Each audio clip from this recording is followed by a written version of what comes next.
اور تم جس حال میں ہوتے ہو یا قرآن میں سے کچھ پڑھتے ہو یا تم لوگ کوئی اور کام کرتے ہو، جب اس میں مصروف ہوتے ہو تو ہم تمہارے پاس ہوتے ہیں،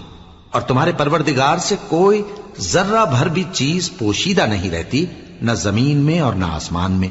اور نہ کوئی چیز ہے اس سے چھوٹی اور نہ بڑی مگر کتاب روشن میں لکھی ہوئی ہے۔